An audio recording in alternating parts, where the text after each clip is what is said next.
following on from Mark Windsor's fantastic win at the Stratstone Ultimate One, I had a very special opportunity to take a ride with Mark in his brand new Range Rover.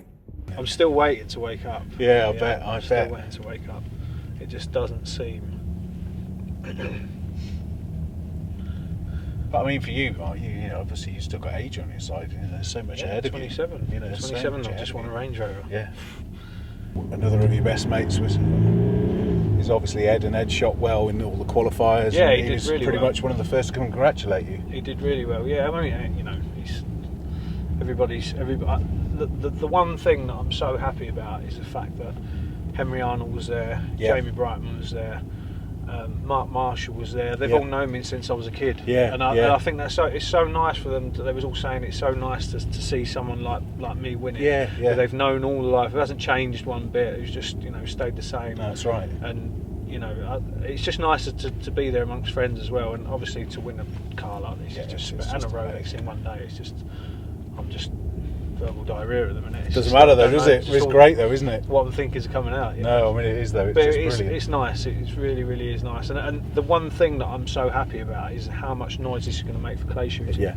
One of the best days of my life. But the fact that somebody's won a Range Rover on a clay shooting competition for clay shooting, that's just such a big push again. That is. Gebbon winning Dubai last year. Yep. Everybody's wow, we won so much money. Now me winning this, it's just such a good thing for shooting. No, I mean it is fantastic though, isn't it? It's just going to draw sponsorship because it's going to make so much noise for our sport, definitely.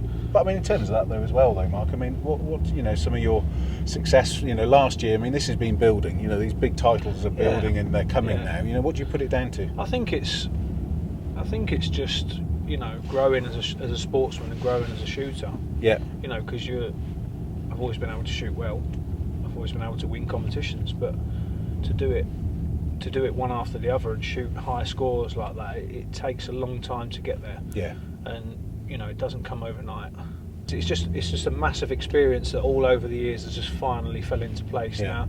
And people think that you can just get to where I've obviously got to in shooting in the click of the fingers. Now that's obviously not the case. But I mean, there's you have to make a lot of sacrifices and you have to make a lot of commitment, don't you? You do, yeah. There's a lot of commitment, and unfortunately, I don't get to shoot every day. No. I'd love to, but obviously my job is passing what I have on to other people. Yeah. And teaching other people, but it's a package that's finally come together, and there's been years and years of times when I've struggled for it. I've had like a whole year where I've just not got anywhere. Yeah. Trouble with time working, not having the time to put in as others have had.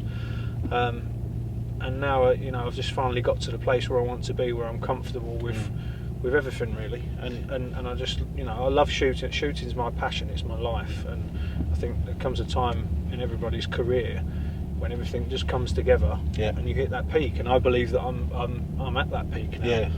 I'm 28 next month. I've still got years and years of competing left, so it's.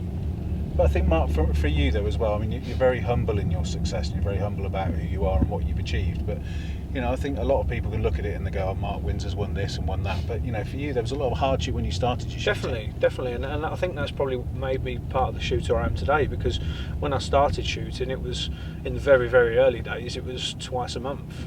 It was all my dad could afford. Now, bless my dad. He worked his socks off to get me to where I was, and to shooting grounds all over the country. We'd go and stay away, and it's just.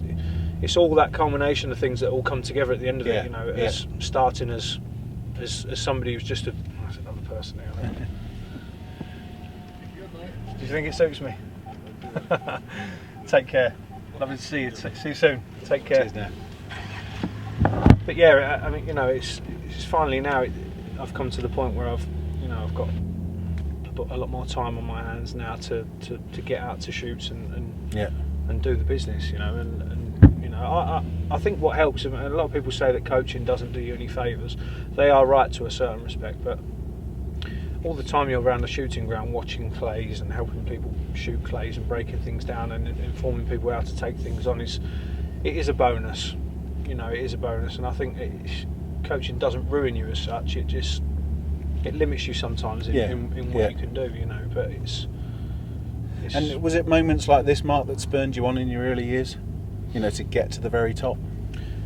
Yeah, I mean, when I was growing into, you know, the late teens, 18, 19, when you're still a junior, and I'd always, everybody does at that age, they always look to the top guys, George Digweed, Richard Folds, all the top names, and you always look to people like that, and you think, yeah, I think everybody does. They always think, yeah, that's where I want to be. Yeah. And it's a very hard game, clay shooting. I believe in the last kind of 5, 6, 7, 8 years, it's grown massively, and there's a lot more people shooting now, and the quality of shooters and the shooting standard, you'll probably agree, has gone through the roof. Oh yeah, absolutely, yeah. And I think it's an exciting time at the minute for shooting. And again, I mean, I think the nice thing as well, is, as Dylan was alluding to earlier, you put a lot back into the sport, but you also put a lot back with juniors, and it must be nice for for somebody like Brodie Woodard. You do so much with him, and he's a great junior coming through now. It's something that I never had. I never had a coach. I never had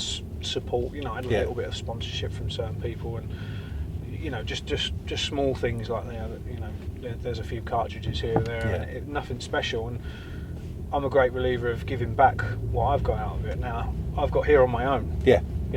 I can't thank my sponsors enough, like Krieghoff, Gamemore, Peeler and people like that they are a good, that it's all part of my equipment that helps me perform the way I do. But as a junior coming through the sport, I never had any help. No. And that's why I like to do as much as I can, like Dylan said about the charity day that I auctioned my time off for a day's coaching, and put a display on for people to watch me shoot. And as much as I can give back, I will. What do you think the future of the sport is now, Mark?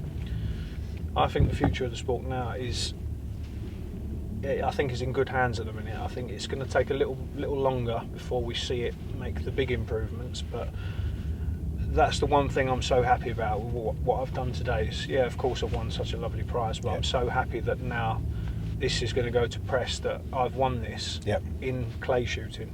Just shooting them little black discs is what's won me this, and I think that's the best thing that could ever happen to the sport, because it's actually happened now, and that's why I'm so happy about it today. It's just made the sport what it is, and it's pushing it where it should go.